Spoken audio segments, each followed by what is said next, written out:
Okay, wanted to show you this. What's up? Hope y'all are doing well. There seems to be a lot of buzz about this old camera, the Blackmagic Pocket Camera, the original BMPCC. Okay, I say buzz about it.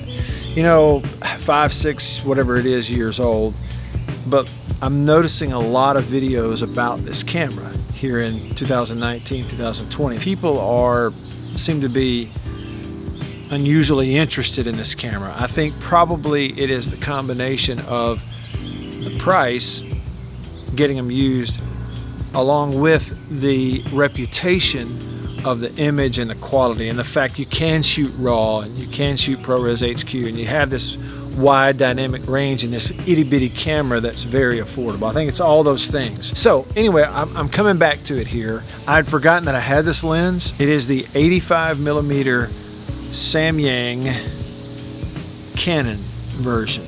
Okay, fully manual f1.4, 85mm 1.4. It's a great portrait focal length, obviously. I'm gonna throw it on the Blackmagic at 85mm and see what it looks like. I just thought I would show this to you. I'd forgotten I had it. It's practically a brand new lens for me. Thought I'd put it on there, shoot a little video with it, and just take a look.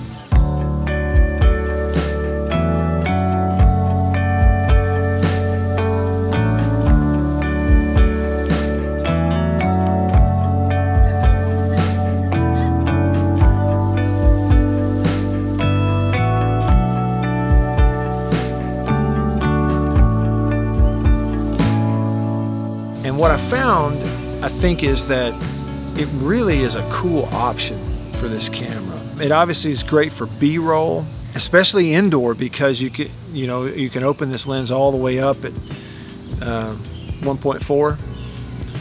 You can let in plenty of light. You can shoot a lot of stuff indoors. Outdoors, I have put a variable ND filter, just because if I want to shoot something like and get, completely knock the background out of focus and just blur it completely out, keep like a flower or something in focus, just in this example, I want to keep it open at, say, 2.0 on the aperture. So I've obviously got to have something to bring the light down. This is a ProMaster ND filter. It's working pretty well. I've got a Tiffin that I really like. Got a Hoya ND filter variable that I really like. So the different versions. I'm not spending $250 on a Polar Pro variable ND lens, especially when I'm constantly dropping these things. So 100 or sub 100 is just about right for me. And anyway, it works really well. I just thought I would share that with you, share some of the images. This is one that's kind of a budget lens. I bought it a couple of years ago strictly because it was 85mm and I could open it all the way up. It had this really fast aperture. Pretty cool. Some Canadian geese flying over. I bought it strictly because it was the combination of 85mm and 1.4 all the way up in a really fast aperture. I thought at that time about getting the Canon 85, the classic Canon 85mm 1.8, but this was a little bit better deal. It was fully manual, a little faster at 1.4, so I just thought I'd get it and try it. And it's a really good lens.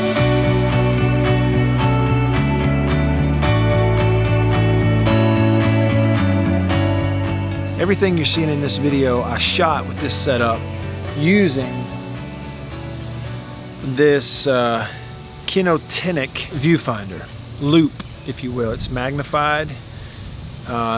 Get it online, get it on Amazon, get it on eBay. It comes with a magnetic ring and you just snap it on, just like that.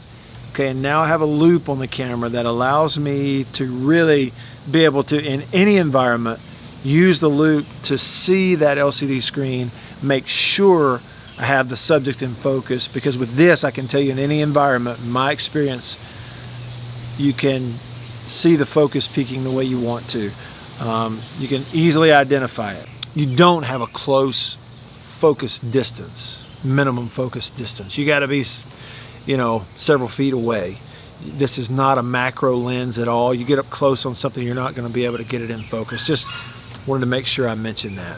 One more accessory, if you want to call it that.